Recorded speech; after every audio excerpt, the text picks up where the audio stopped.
Midam walloodha midam Oromooti. Mootummaan jira jedhee maaliif saba kanaan baane yaade uummata kanarraa duutiif jechaan haadha tokkummaa fiixee qarshii miiliyoona tokko Kaptaanan feemagoonni Adaamaa fi Finfinnee jirtu hundisi akkaawuntiin jara qoratamtee jarrillee hidhamuu qabu.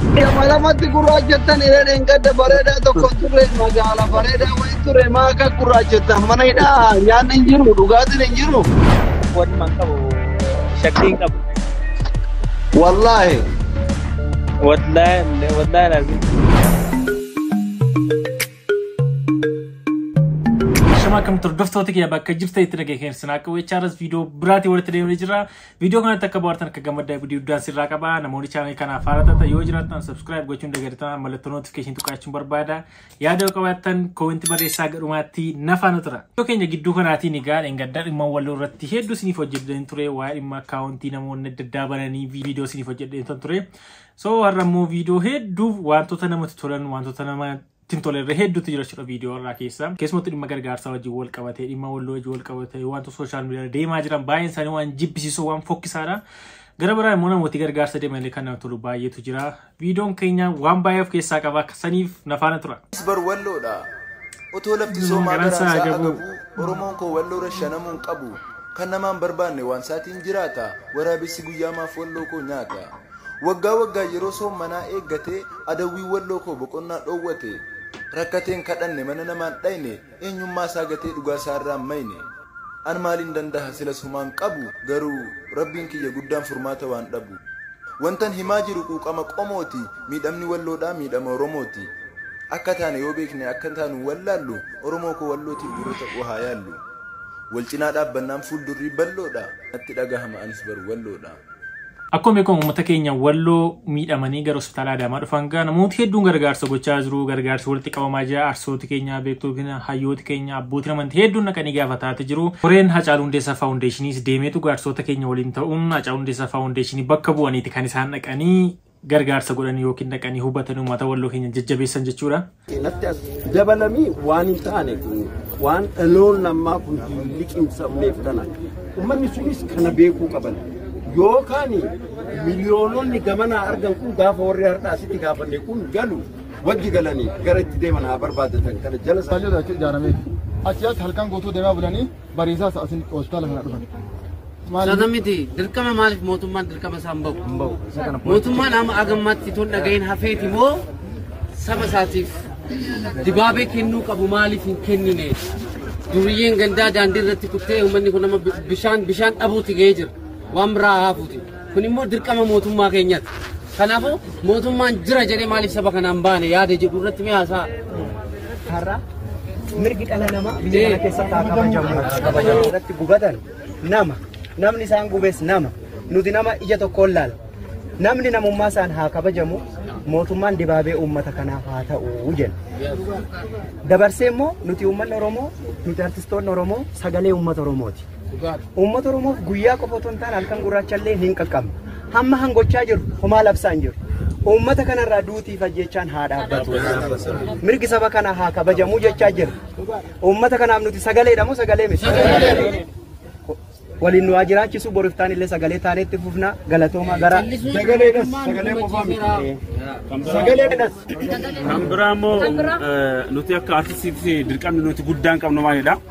Nuti baalaansiidha. Waan hedduu nama toludha kan ta'aa jiru jechuudha. Arsooti keenya namni tokko itti nafin uummata walloof sagalee ta'aa jiru jechuudha yookiin gargaarsa gochaa jiru deemanii hubachaa jiru. Garuu qaamni mootummaa kana jedhee hin jiru dhimma walloo dhimma lolaa kanarratti uummati walloo akkas ta'eera waa'ee lola kana ka'umsisaa kana akka isii raawwachuu qaba wanti uummata kanaaf uwwisa miidiyaa argatee hin jiru jechuudha karaa mootummaa jechuudha. Kan sagalee ta'aa jiran arsootuma keenyadha. Isaan mootummaan waan kana tasgabbeessuu qaba keessa galee waa dubbachuu qaba dhimma walloo yeroo lolli kun waggaan kaa yeroon kaa waan ta'eef wanti kun mootummaan furmaatatti gochuu qaba jechaa dhugaa arsooti keenya. So kun waan hedduu namatti toludha. Obbo Gammachuu akkam nagaa jirtu?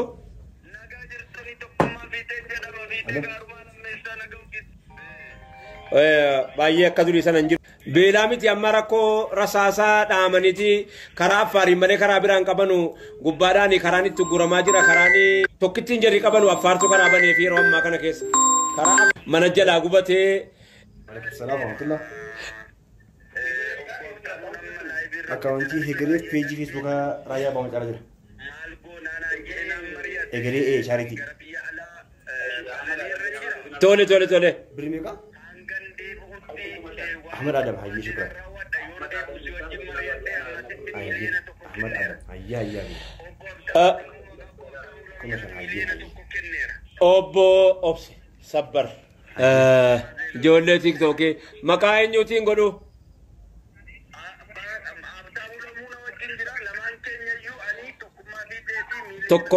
Tokkummaa fiixee birrii miliyoonii tokko akkaawuntii Hegere irratti hangacha isiniin jedha. Tokkummaa fiixee tokkummaatti sin beeka sinumaan sin beekaati. Eessa geeffatta? Hortuus eessa geeffatta? Tokkummaa fi guddaa ulfaadhaa galatama beektu baay'een keessan tokkummaa fi gargaarsa jedhameen naanii takka dhaabbatanii beekan uummata Oromoo dura irraa afaniin beekanii baadheen gaddaa yaadattu yoo ta'e dhimma Booranaa irratti yeroo hongeen bu'e sana miliyoona 10 namaa arjoomeedha. Arsiin gada dhiyoo kana kitaaba kara deemaan barreesse birrii miliyoona 2 bitee jira. Kitaaba sun iddoo gora hedduu godhatee sooshaal miidiyaa kanarraa indageenaa gulaalli lamaffaa geggeeffamaa jira.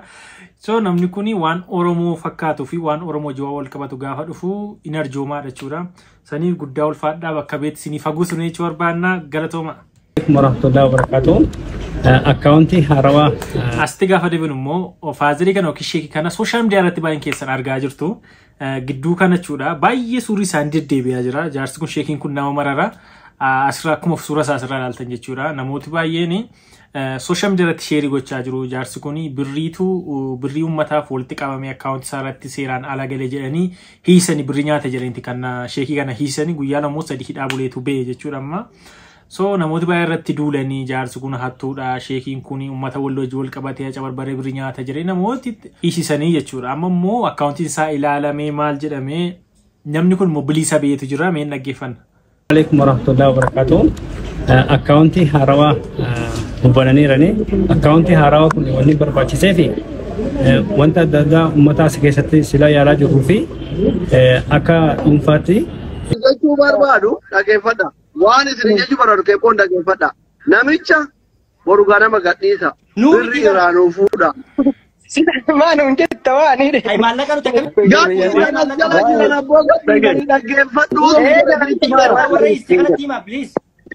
Sukkaara dhibba galchina namichi boru ganama gadhiifamuu qaba. Namichi gadi dhiifamu taanaan feematoonni Adaamaa fi Finfinnee jirtu hundisi akkaawuntiin jara qoratamtee jarrillee hidhamuu qabdi. Deemaan keessan jiru ana namni namichi kun akka ba'uuf ganamallee dhaqee achi dhaabataa ture. Dhaga'i. Waa'ee hidhamsa isaa irratti keessan jiru. Waa'ee maallaqa irratti waa'ee maallaqa irratti yoo bilachi qorachuu filannoo lama amma murtii guutoon dabalatees ija kiyyarroo jirtanii miti warri as hin jirre warri mana keessa taa'ee dhaggeeffataa jiru filannoo lama qabdan takka namichi akka ba'u irratti walii galtanii irratti hojjechuu takka akkaawuntii keessan akka qoratamu eeyyamamaa ta'u.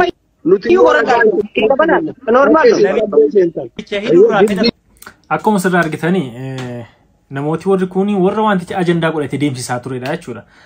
Namoota akkuma beektanii sooshaal miidiyaa kanarratti namoota nama gargaarantu baay'ate. Akkuma sirraa argitan jechuudha namooti nama gargaaran kun baay'ataniitu jiru. So hospitaalli Adaamaa namootuma kanaan guute baay'een sana qanii dhukkubsattoota footoo kaasuu achi keessatti footoo ka'uu waa kennaa footoo ka'uu gargaaran namootuma ammoo dura mana musiibila isaan jiran hin beeknu baay'een isaanii jechuudha. Garuu namoota gargaara jedhanii namootuma nama gargaaruuf yookiin qarshii wal sassaabanii namoota gargaaran kanadha jechuudha. Namni kun namni koreen bakka buufatee mootummaa biraa beekamtii namooti qaban hin jiran jechuudha.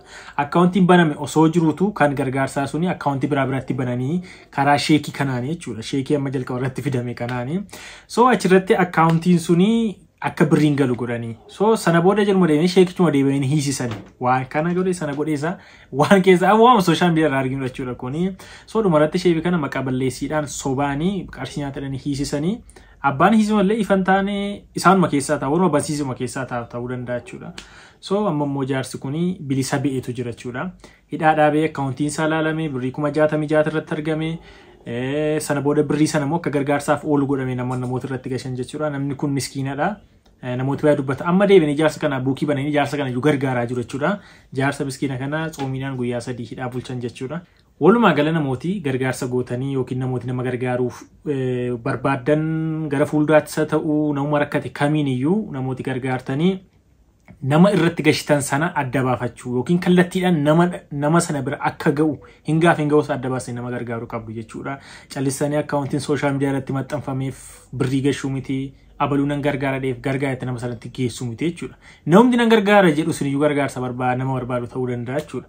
Saniif karbee keessumattuu sooshaal miidiyaa irraa namooti nama gargaaran baay'achaa jiru. Namooti taffii hojjetaa jiranii gidduudha waa baafachuuf yaalii godhan yookiin waan akkasii keessa galanii waan ta'e qabachuuf namoota tattaafatan baay'ee waan ta'aniif of eeggannoo cimaa godhachuun sin barbaada. Maashaallah tabaraka guyyaa malamatti gurraachettan irreen gadda bareedaa tokko turre magaala bareedaa wayin turre maaka gurraachettan mana hidhaa nyaanni hin jiru dhugaatiin hin jiru. Alhamdulillah ilma jira gaa yaadoo fi xiqqoo uummata dhaabbanne akkana taane kana xiqqoo takka yaa hamree nu cabse. Maali yaadan mana hidhaa keessa gaaf jirtan akkami yaanni maali akka isin gurraachise kun abbaa ijoollee meeqati isin? Ani abbaa ijoollee sadiiti. Maashaallah. Silaa maqaan keessan Shee Adam jedhanii sheekummaan keessan foorjiidhi makka kakiyyaa kana moo sheekuma dhugaati nama qara'e. Foorjiidhi guute amma an sheeka foorjiidhi ijoolleen ustaaza naan jetti calle maqaan harkatti ilaalte. Hayyee anillee ni. Ayi namicha fooloosoo gara. Sadarkaa sheekummallee hin geenye. Nakka muslima tokkotti gayaa namni sunnaa hordofu tapha areeda leenuma dheersata. Alhamdulillah akkasitti. Maqaan keessan eenyuuni? Akkamisella kiiloomeetirii 25 Dawwee jedhama. Aana maali? Dawwee. Ijoolleen warri koomentii dhiisaa. warri koomentii sultaan beekama. Ijoolleen baay'een walloo jedhaniitiin nutti makamanii walloo miti waraqaa eenyummaa walloo ibsuun qabu jedhan. Mattaawaqaa ganda keessanii qabdanii? Lakki mattaawaqaa ganda kan qotillee nan qaba. Ani dhalatuma wallooti ani 1977 haadhi koo walloodhaayi. Yeroo 77 jedhamuusaan na qabatanii ba'anii. Kanan guddadde gara lixaa kanattis guddadde gara Wallaggaa jechaadha. Achii deebi'ee eegan xiqqoo barumsa baradhee gara Sudaan kanas deemeen ture. Achirraa deebi'ee Finfinnee fi amma Finfinnee waggaa 5 akkas taa'een jira. Amma Adaamaa waggaa 3ffaa fixeen jira. 4ffaan qabaa. Isin dhalootumaan walloo aanaa daawwati jechuudha iddoon dhalootaa dhibi keessan ta'u. Dhalootuma achii waan tokko wanni man qabu shakkiin qabu. Wallahi. Wallahi lazim. Ramadaana bare sheeka fakkaata malee achi barbaadidhaa dhalataa wallootii miti. Hin sobaa ganda biraati kuni wallooyyuun beeku ergaa jedhu keessan naquun namnaani. Iddoo itti dhalatan saalfachuun mara wannoon qabu anamma kunoo ijoolleen isin bira jiran kun hedduun sheeka dilfaanti hin beekanii gaara ciraaloo arsii gaara ciraalootti dhaladhe mana keenya achi bineensa malee waan jiru baadiyyaa keessa ijoollee baadiyyaati garuu chaayinatti guddadhe achitti hin guddanne bakki itti dhalatetti saalfatuun homaa rakkoo gowwummaadha anamma gaara. Maali amma jaarsu kun lafatti dhalate saalfanne maal godha gaaffii akkasii gaafata gaaffii asli gaafachuun isaa gaarii ta'e akkas jedhanii maal godha moraalii majaarsaafuu sirrii miti jaarsi amma waa'ee biyyaa kaadaa irraa wanti ni dhimmisa waan biraadha inni kun waa'ee ganda keessaa isa. Gaara ciraa jedhanii warri kana ilaalan koomentii laachuu hin danda'anii jalatti jechaadha. Warri kamisee keessa jiranis gaama daataan hin hojjetu malee warri waayifaa qabanii hunuma hordofanii. Malee shakkii waan tokko kan hin qabne mattaaqaan kootillee kan Adaamaatti baafadhee iddoo dhaloota godina eessa gaafa jedhanii kamiseedha kan jedhu asuma mattaaqaan kootirratti. Kanaaf waan shakkitan hin qabdanii jechuun barbaade. Uummata kana dhiyeessan kunis. Dhageettanii mana yaalaa gaafachuu dhaqxammoo nama nu gaafa nama isin beektantu namni biraa isin jalaa dhayamuu dhageennan nama magaalaa qabnu si. Walumaa gala viidiyoon kun saayii tokko wayiidha feesbuukii asleddiin jira deemtanii daawwachuu ilaaluu dandeessu jechuudha. Gaaffii haa ta'u haasama baay'ee godhanii jiran jaarsa kana wajjin. waan dheeratuu fi achirraa daawwachuu dandeessu. Garuu jaarsi kun hedduu nama gaddisiisaa miskiinadha. Jaarsa qulqulluu ture jettee yookiin sobaanii namooti maqaa balleessiidhaan kan hiisan jechuudha. So namooti sun maybe gara fuulduraatti ba'anii dhiifama gaafachuu danda'u. Dhimmichi immoo abbaan hiisisee akkamitti akka hidhamanii eenyu yaada kana fidee akka bansiisee akkamitti akka gargaaraa turanii boodatti namoonni sun ba'uu danda'u jechuudha. Garuu dhugaan jaarsaa ba'ee hidhaadhaa ba'anii jiru. Akkaawunti isaas ilaalamee dhugaan jiru baramee jira jechuudha. Jaarsumtu deebi'ee gargaaramaa jira jechuudha. Saniif sooshaal miidiyaa irra namooti baay'ee akkaawunti isaanii jaarsis gadhiisanii hirkaafuudhaan gadhiisanii namooti baay'een birrii gashaafi jiru. Namooti deeggaruu barbaadan deeggaraa jechuun barbaada. Walumaa gala namooti akkas godhan hin jiran jechuu koo miti. Namooti hannas gidduu dhaabachuuf hojjetan jiru. Warra akka jaarsa kanaa immoo sheekii kanaa immoo lafa duwwaatti maqaa ba'an jechuudha. Maqaa balleessiidhaan hidhamanii. So saniif namoota akkas akkasii inuma jiruuti. Isaan irraa of eeggadhaa. Namoota irratti gashitan hubadhaa. Waan akkasii gara fuulduraatti of eeggannoo akka gootan sin jechuu barbaada. Hordoftoota gara viidiyoon sin kana fakkaata akkatti bohaartan abdii guddaan sirraa qaba. Yeroo biraa viidiyoo biraatiin gahuutti deebinutti nagaan tura.